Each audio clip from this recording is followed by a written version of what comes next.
mohon izin sebelumnya, perkenalkan nama saya Fathul Mubarak. Saya merupakan mahasiswa PJJ S1 Akuntansi di Universitas Siber Asia.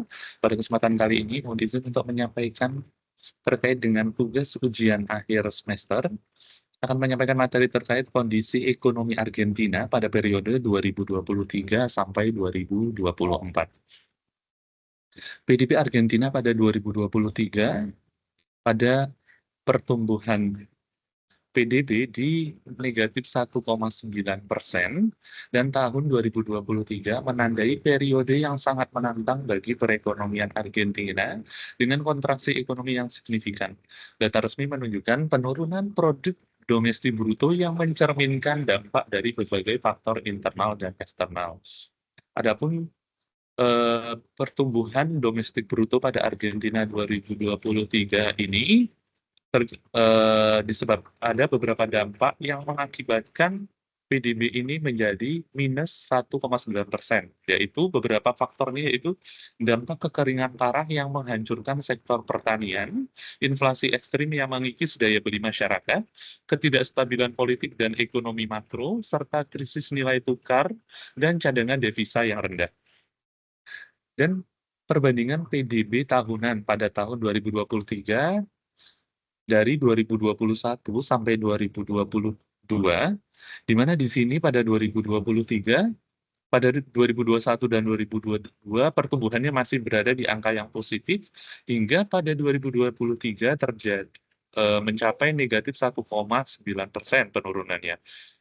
Dan meskipun PDB real mengalami kontraksi, PDB nominal dalam data uang domestik menunjukkan peningkatan yang sangat tinggi karena inflasi ekstrim yang mencapai lebih dari 100%. Kontraksi ini menempatkan Argentina dalam resesi teknis dengan dampak yang dirasakan di seluruh sektor ekonomi. Sektor pertanian yang biasanya menjadi tulang punggung ekspor mengalami penurunan produksi drastis akibat cuaca yang ekstrim. Dan di sini proyeksi PDB 2024 terjadi resesi berlanjut dengan tanda-tanda pemulihan. Berikut adalah proyeksi pertumbuhan kuartal pada tahun 2024, di mana Q1 berada dari Q1 akan menjadi penurunan dan kemudian kenaikan di kuartal ketiga, dan pada kuartal keempat akan menjadi ada kenaikan di angka negatif 1%. Nih, proyeksi pertumbuhan di negatif 1,3 hingga negatif 1,7%, di mana ini mengalami kenaikan dari sebelumnya di 2023 berada di angka negatif 1,9%. Faktor pendukung pemulihan terdiri dari penurunan tingkat inflasi secara bertahap, kemudian ada stabilisasi nilai tukar peso, pemulihan sektor pertanian pasca kekeringan, implementasi kebijakan ekonomi baru, dan tantangan yang masih harus dihadapi seperti tingkat inflasi yang masih tinggi, keterbatasan cadangan devisa, ketidakpastian kebijakan jangka panjang, serta tekanan sosial akibat resesi yang berkepanjangan. Dari krisis menuju disinflasi. Jadi, apa sih penyebab inflasi ekstrim 2023 yang terjadi di Argentina? Nah, ini diakibatkan oleh devaluasi peso yang drastis, defisit fiskal yang tinggi, ekspektasi inflasi yang tidak terkendali, gangguan rantai pasok global, serta ketidakstabilan politik dan ekonomi.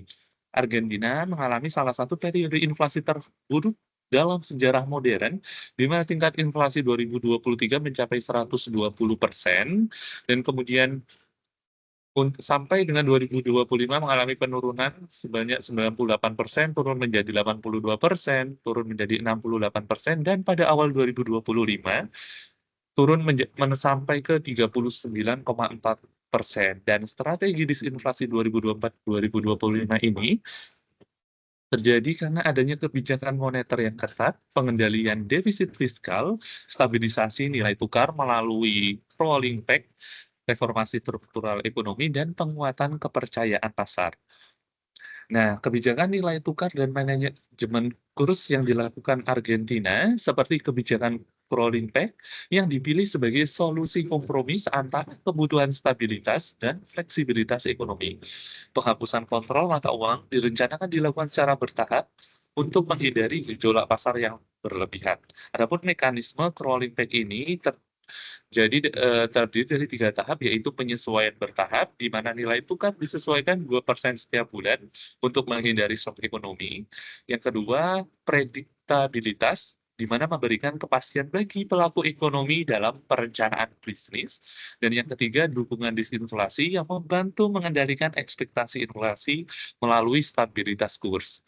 Adapun dampak positif dari penerapan mekanisme crawling peg ini seperti stabilitas ekspektasi inflasi dan peningkatan daya saing ekspor. Dampak negatif dari crawling peg itu memperlambat akumulasi cadangan devisa bank sentral. Dan kebijakan-kebijakan ini ada 3 kebijakan yang dilakukan terkait dengan nilai tukar dan manajemen kurs, yaitu crawling peg, di mana diterapkan 2% per bulan. Kemudian devaluasi peso yang dilakukan pada Desember 2023 yang dilakukan oleh Presiden Javier Milei sebagai langkah stabilisasi ekonomi. Kemudian ada cadangan devisa yang rendah, cadangan internasional bersih yang terbatas mempersulit pencabutan kontrol mata uang. Terkait dengan neraca pembayaran 2023, terjadi tekanan transaksi berjalan. Adapun komponen utama defisit transaksi berjalan yaitu neraca perdagangan pada angka 2,9 miliar US dollar, pendapatan primer pada angka 1,8 US dollar, pendapatan sekunder di angka 0,9 miliar US dollar, dan jasa di angka 1,2 miliar US dollar. Adapun faktor penyebab defisit di sini diakibatkan oleh ketidakseimbangan perdagangan barang dan jasa, pembayaran bunga utang luar negeri yang tinggi, defisit jasa transportasi dan keuangan, serta penurunan investasi asing langsung. Defisit transaksi hingga kuartal keempat 2023 mencapai 2.671 miliar US dollar. Dibandingkan dengan 2023, neraca 2024 terjadi pembalikan secara dramatis. Di mana pada, kuartal keempat 2024, surplus transaksi berjalan mencapai 1.029 miliar US dollar seperti yang ada pada grafik. Dan surplus kuartal keempat ini terjadi surplus perdagangan yang besar sebesar 18,8 miliar US dollar, pemulihan ekspor pertanian pasca kekeringan, penurunan drastis impor akibat resesi, stabilitas pembayaran utang luar negeri, dan peningkatan remitansi dari luar negeri. Tetapi di awal tahun 2025, defisit terbesar sejak kuartal ketiga 2023 yaitu mencapai 5,19 miliar US dollar pada kuartal 1 2025 kemarin, dan hal ini disebabkan oleh peningkatan impor seiring pemulihan ekonomi, pembayaran utang yang jatuh tempo, penurunan harga komoditas ekspor, musim rendah untuk ekspor pertanian, dan peningkatan defisit jasa dan pendapatan primer. Tahun 2024 ini menunjukkan volatilitas ekstrim dalam neraca pembayaran Argentina setelah mengalami surplus signifikan di kuartal keempat 2024. Kondisi kembali memburuk drastis di kuartal 1 2025 yang menunjukkan ketidakstabilan struktural yang masih berlanjut. Neraca perdagangan 2023 terjadi defisit yang cukup signifikan, di mana defisit perdagangan 2023 mencapai 2.937 juta US dollar yang menandai periode yang menantang bagi perdagangan Argentina dengan defisit yang signifikan. Kondisi ini terutama disebabkan oleh kekeringan yang parah, di mana menghancurkan sektor ekonomi yang menjadi tulang punggung di negara Argentina ini. Komposisi perdagangan 2023, untuk angka ekspor di angka 66,7 miliar dan impor berada di 73,7 miliar. Adapun komposisi ekspor dapat dilihat pada gambar ini, di mana jagung dan sebagainya,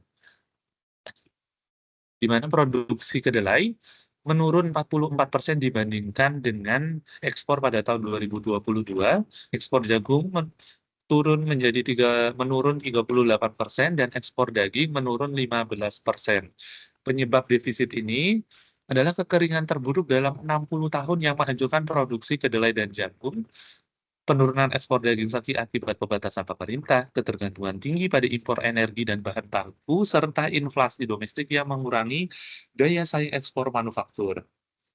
Defisit 2023 ini mencerminkan ketergantungan Argentina pada sektor pertanian dan kerentanan terhadap shock iklim. Kondisi ini memperburuk posisi neraca pembayaran secara keseluruhan. Pada neraca perdagangan 2024, terjadi surplus bersejarah di mana surplus perdagangan mencapai 18,8 miliar dengan pertumbuhan ekspor sebesar 19,4% dan penurunan impor 17,5%. Kunci dari surplus perdagangan 2024 ini terjadi karena ada pemulihan pertanian, di mana cuaca normal dan teknologi modern meningkatkan produktivitas, kemudian ada kebijakan ekonomi terkait dengan devaluasi dan reformasi struktural yang mendukung ekspor, kemudian ada efisiensi impor, di mana kontrol ketat dan substitusi mengurangi ketergantungan. Dan yang terakhir, terkait dengan pasar global, di mana permintaan tinggi komoditas dari Asia dan Eropa. Surplus ini tak menandai titik balik dramatis dalam perdagangan Argentina dengan surplus terbesar yang pernah dicatat. Pencapaian ini didorong oleh kombinasi pemulihan ekspor pertanian dan penurunan signifikan dari impor. Pertumbuhan ekspor merupakan pemulihan spektakuler sektor pertanian pasca kekeringan, peningkatan produksi kedelai dan jagung yang mengakibatkan harga komoditas internasional yang menguntungkan, devaluasi peso yang meningkatkan daya saing, serta diversifikasi pasar ekspor ke Asia. Dan penurunan impor sebesar 17,5% merupakan resesi ekonomi yang mengurangi permintaan domestik, kebijakan penghematan yang dilakukan oleh pemerintahan nilai, kemudian kontrol impor yang lebih ketat, substitusi impor dengan produksi lokal, serta penurunan impor barang konsumsi mewah. 2024 ini terdapat beberapa ekspor utama komoditas unggul dari Argentina, seperti minyak kedelai sebesar 8,4 miliar US dollar, bungkil kedelai sebesar 12,8 miliar, jagung sebesar 7,2 miliar, dan di sini merupakan pertumbuhan total ekspor 2024 sebesar 20,1%. Dan tujuan ekspor di sini, tujuannya ke Cina sebesar 28%, Brazil sebesar 15%, Uni Eropa 18%, dan Amerika sebesar 12%. Faktor pendukung ekspor ini terdiri dari cuaca yang normal, di mana curah hujan optimal meningkatkan produktivitas pertanian 40-80% dibanding 2023. Harga komoditas kedelai naik 15%, jagung naik 12% di pasar internasional. Selain itu juga dikarenakan devaluasi peso yang meningkatkan daya saing ekspor manufaktur dan produk olahan. Diversifikasi pasar ekspor ke Asia Pasifik dan peningkatan nilai tambah produk pertanian menjadi strategi kunci untuk mempertahankan momentum positif ekspor di tahun-tahun mendatang. Dan di tren impor 2024 terjadi kontraksi yang signifikan, di mana kontraksi impor 2024 sebesar 17,4%. Penurunan drastis ini dari 73,7 miliar US dollar menjadi 60,8 miliar pada tahun 2024. Dan ini mencerminkan dampak gabungan dari resesi ekonomi domestik, kebijakan penghematan pemerintah, dan upaya substitusi impor. Kontraksi ini berkontribusi signifikan terhadap surplus perdagangan yang bersejarah. Komoditas impor utama 2024 yaitu mesin dan peralatan, bahan bakar dan energi, kendaraan bermotor, bahan kimia organik, dan plastik, serta polimer. Penyebab kontraksi ini yaitu kebijakan pemerintah Milei, di mana terjadi penghematan fiskal yang agresif, kontrol impor yang lebih kuat, dan prioritas substitusi impor. Kondisi ekonomi domestik, di mana resesi mengurangi permintaan, daya beli masyarakat menurun, investasi swasta tertunda. Dan faktor struktural, di mana devaluasi peso meningkat meningkatkan harga impor, keterbatasan akses devisa, dan efisiensi penggunaan input produksi. Dampak positif di sini terjadi kontraksi impor berkontribusi sebesar 12,9 miliar terhadap surplus perdagangan, namun dapat menghambat pemulihan ekonomi jangka panjang jika berlanjut. Hal ini tidak lepas dari dampak kebijakan pemerintahan Presiden Javier Milei, di mana pada tahun 2023 membawa perubahan kebijakan ekonomi yang drastis. Pendekatan shock terapi yang diterapkan menghasilkan dampak yang beragam terhadap berbagai sektor ekonomi. Adapun dampak positif kebijakan ini terhadap neraca perdagangan terjadi surplus bersejarah sebesar 18,8 miliar US dollar pada 2024, peningkatan daya saing ekspor melalui devaluasi dan kontrol impor efektif yang mengurangi defisit. Selain neraca perdagangan, juga berdampak pada pengendalian inflasi, di mana inflasi turun dari 120% ke 39,4%, stabilisasi ekspektasi melalui rolling peg, dan disiplin fiskal mengurangi tekanan inflasi. Selain itu, juga berdampak positif terhadap stabilisasi makro, di mana terjadi pengurangan defisit fiskal pemerintah, peningkatan kepercayaan investor internasional, dan reformasi struktural jangka panjang. Selain dampak positif, tentunya terdapat dampak negatif yang terjadi, seperti terjadi resesi ekonomi di mana PDB berkontraksi 1,3% hingga 1,7% pada 2024, pengangguran meningkat akibat penyesuaian, penurunan konsumsi dan investasi domestik, dan dampak sosial dari hal ini seperti dampak penurunan daya beli masyarakat, peningkatan kemiskinan jangka pendek, dan tekanan pada program sosial pemerintah. Selain itu juga berdampak pada keterbatasan fiskal, di mana cadangan devisa masih terbatas, volatilitas neraca pembayaran tinggi, dan ketergantungan pada kinerja ekspor. Dari hal ini, dapat disimpulkan bahwa makroekonomi 2023 sampai 2024 yang pertama, 2023 terjadi krisis multidimensi di mana kekeringan, inflasi hyper, kontraksi ekonomi, dan defisit perdagangan. 2024 merupakan masa transisi dan stabilisasi. Hal ini ditandai dengan kebijakan nilai, surplus perdagangan, disinflasi bertahap, dan resesi berlanjut. Dan di 2025-2026 juga terjadi pemulihan bertahap, diharapkan akan terjadi pemulihan bertahap sebagai proyeksi pertumbuhan positif, inflasi yang terkendali, dan stabilitas makroekonomi.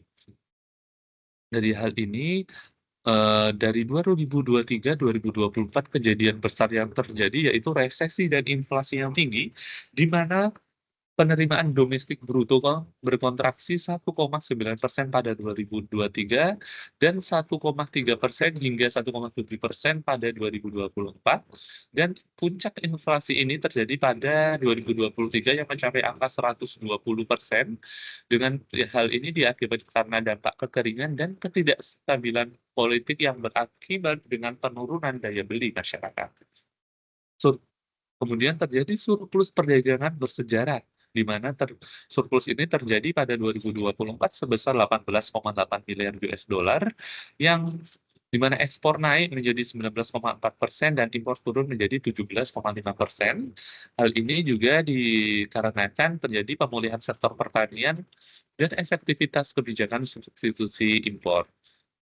Selain itu, volatilitas neraca perdagangan terjadi surplus pada kuartal keempat 2024 sebesar 1.029 miliar dan defisit kuartal 1 di 2025 sebesar 5,19 miliar US dollar. Penurunan pada defisit terjadi pada kuartal 1 2025 ini karena tidak stabilan struktural berlanjut dan tantangan akumulasi cadangan devisa. Prospek ekonomi Argentina ke depannya adalah prasyarat pemulihan berkelanjutan di mana reformasi ini terjadi implementasi berkelanjutan, reformasi pasar tenaga kerja, sistem pajak, dan regulasi bisnis.